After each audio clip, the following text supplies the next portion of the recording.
An Iranian missile struck a U.S. aircraft carrier, and within minutes, America unleashed a response nobody expected. At 0617 on a humid Tuesday morning in the central Arabian Sea, the USS Abraham Lincoln's Spy-6 radar array paints a single rising contact at bearing 047, climbing through 14,000 feet at Mach 3.4, range 84 nautical miles, and closing. The tactical action officer in the Combat Information Center calls it before the system finishes classifying it. Iranian Fateh 110D, solid-fueled, single-stage, conventional ballistic, roughly $3.5 million per round, terminal speed in the neighborhood of Mach 6, accuracy circle historically wide enough that a maneuvering carrier at 30 knots has every reason to expect a miss.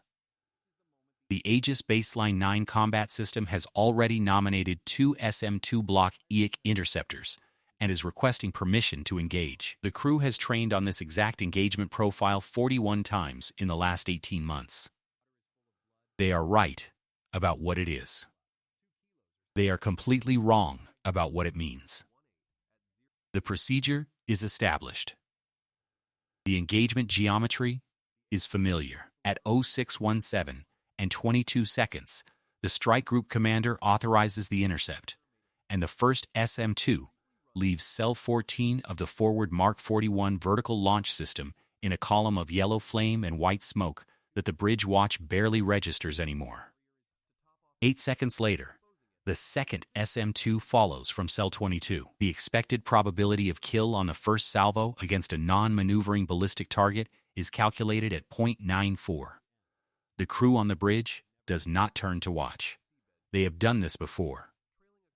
In exercises, and in 2 prior live engagements off Yemen, and they are not yet afraid. 1,100 nautical miles to the northwest, in a coastal launch bunker outside Bandar Abbas, an Iranian Revolutionary Guard Corps strike officer named Colonel Reza Mahdavi is watching a different screen. The Fateh 110D variant his unit fired 94 seconds ago is not the variant in the American threat library. It is something else entirely. The warhead section has been redesigned over the last 26 months around a separating maneuverable re-entry vehicle weighing 412 kilograms, with 4 small control surfaces driven by electric actuators capable of pulling 14 G at terminal velocity. The program cost, by Western intelligence estimates, was $38 million. He has been told it will hit. He has been told the Americans cannot stop it. He has been told this is the day the math changes. Petty Officer First Class Maya Hassan has been on Console 7 of the Aegis display suite since 0400, and she has been watching the infrared overlay with a focus that has nothing to do with the inbound missile itself. She is 28 years old, 8 years in the Navy, with a master's thesis from the Naval Postgraduate School on thermal asymmetry in solid-fueled terminal phase weapons that almost nobody on the ship has read. Her grandfather flew F-4s off the Coral Sea. She drinks her coffee black, and she does not blink very often. At 0618 and 04 seconds, she sees something on her thermal display that the Aegis classification routine has not flagged. The warhead section of the inbound Fateh is running 3.1 degrees Celsius colder than the airframe forward of it. On a standard Fateh 110, the warhead and airframe thermally couple within 40 seconds of boost cutoff. This one is not coupled. This one is insulated. She keys her circuit. Tau, Console 7. I have a thermal delta on the inbound. Warhead section is cold. I think it's a separating vehicle. The tactical action officer does not have time to answer her. At 0618 and 31 seconds, at an altitude of 8,000 feet and a range of 22 nautical miles, the Fateh 110D does something that has never been observed on a live American display outside of a classified Chinese test recording. The warhead separates. The forward section, now an independent maneuvering re-entry vehicle, pitches 3 degrees nose down and begins making micro-corrections every 0.4 seconds, each one shifting its predicted impact point by 11 to 18 meters in a pseudo-random pattern. The first SM-2, already in terminal homing, attempts to recompute its intercept solution against a target that is no longer where its seeker expected it to be. It passes 240 feet behind the warhead and self-destructs. The second SM-2, 8 seconds behind, executes a 9G terminal correction, runs out of energy, and goes ballistic. 2 interceptors, 0 hits. Range to impact 16 nautical miles. Time to impact 94 seconds. The Combat Information Center does not panic, because the people inside it are not trained to panic, but the temperature in the room changes. The Aegis system requests a second salvo. The strike group commander authorizes 4 SM-6 Block IA interceptors from the aft launcher. Fired in a ripple at 0619 and 02 seconds. Each one $4.3 million. Each one the most capable terminal phase interceptor the United States Navy fields. The first SM-6 closes to within 80 feet of the warhead and misses on a correction the warhead made 0.31 seconds before intercept. The second misses by 140 feet. The third, attempting a different geometry, misses by 60 feet, close enough that the warhead's tracking optics record the fragmentation pattern. The fourth, the last SM-6 in the magazine that can be brought to bear in the engagement window, misses by 92 feet. 6 interceptors, 0 hits. Range to impact, 6.4 nautical miles. Time to impact, 38 seconds. The vertical launch system status board on the port bulkhead is now showing 4 red indicators where SM-2s and SM-6s used to be available in this firing arm. The remaining interceptors are either misaligned for this bearing or already committed to the air defense screen against a notional second wave that intelligence had warned about and that has not materialized. The math is not survivable through conventional means. The carrier has 1 weapon left in the terminal layer that can be brought onto this bearing inside 38 seconds. And that weapon is the Phalanx Block 1B close-in weapon system mounted on the starboard sponson. A 20mm Gatling gun firing tungsten penetrators at 4,500 rounds per minute, with an effective envelope that begins at roughly 1,500 meters and ends at the hull. Against a Mach 6 maneuvering target, the manufacturer's own classified estimate gives the system a single burst kill probability of 0.04. Captain William Reeves, commanding officer of the Lincoln, gives the order to brace the ship at 0619 and 24 seconds. The 1MC carries his voice into every space on the carrier, with the flat, unhurried cadence of a man who has accepted that the next 12 seconds are not within his control. The flight deck crew lies flat. The bridge watch turns inboard. In the Combat Information Center, a 22-year veteran of the surface warfare community keeps both hands on the console in front of him and does not look at the countdown. Hassan is still looking at the thermal feed. She has noticed something else, and she has noticed it with the particular clarity that comes from seeing a thing you cannot unsee. Every time the warhead's control surfaces deflect, the actuators driving them release a brief thermal flash, 0.08 seconds long, peaking at 41 degrees above ambient. The flashes precede each microcorrection by 0.11 to 0.14 seconds. Between corrections, for windows ranging from 0.26 to 0.32 seconds, the warhead is flying straight. Not predictably, not on a known trajectory, but straight. If a gun system could be told exactly when those straight windows begin, it would not be firing at a maneuvering target.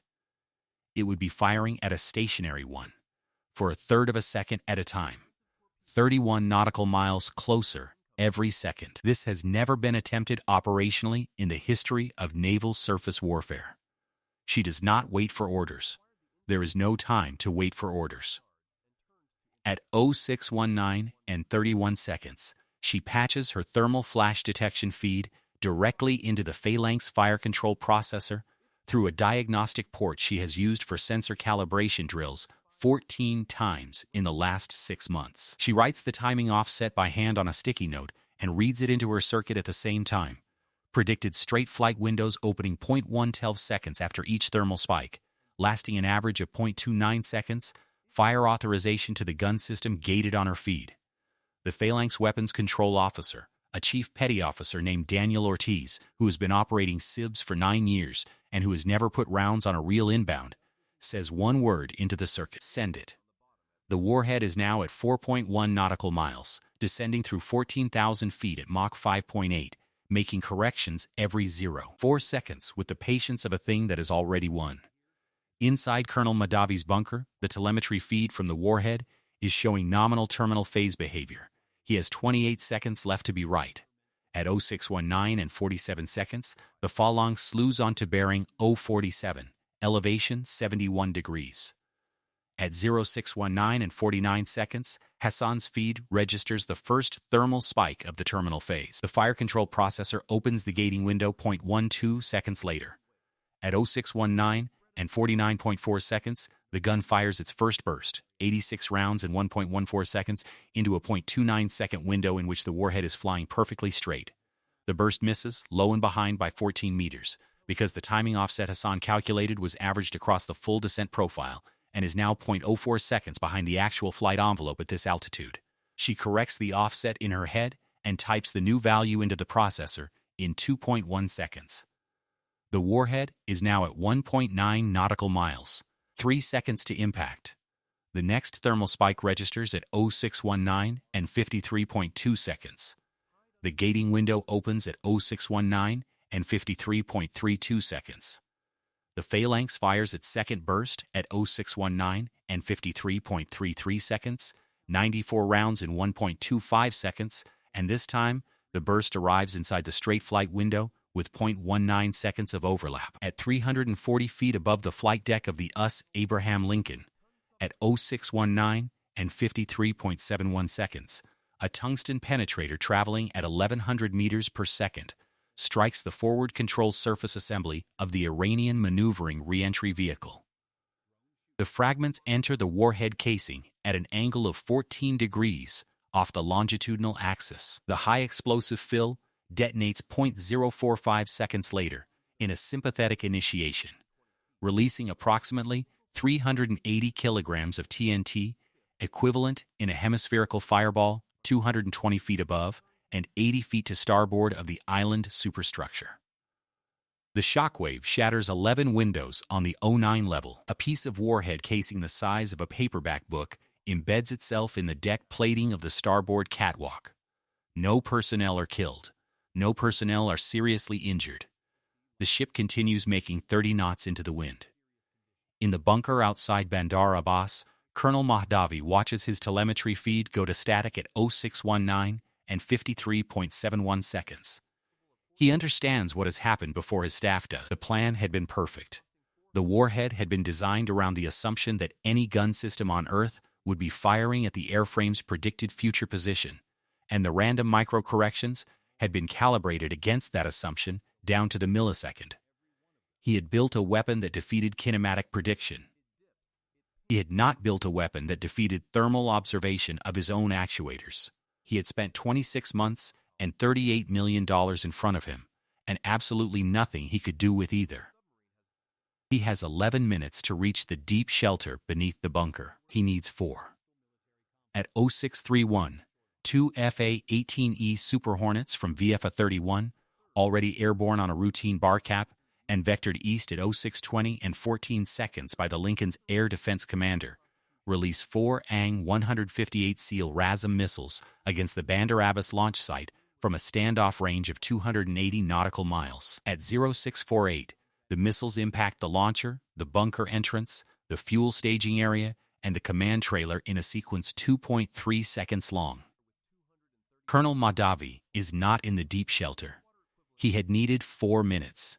He had been given 7. The engagement report filed by Petty Officer First Class Maya Hassan at 0930 the same morning runs to 14 pages of clinical military prose, with attached thermal data, timing tables, and a recommendation that the Phalanx Block 1B fire control software be modified within 90 days to accept thermal flash gating as a standard input against separating re-entry vehicles. At the bottom of the report, in her own handwriting, she has added 1 sentence. Captain Reeves reads it twice and forwards the report to 5th Fleet Headquarters without changing a word. Iran spent 26 months teaching their missile how to dodge our math. We spent 22 seconds learning how to read their heat. By 1100, the Arabian Sea has gone flat under a high white sun. The Lincoln has resumed flight operations. An E-2D Hawkeye is climbing off the bow into clean blue air.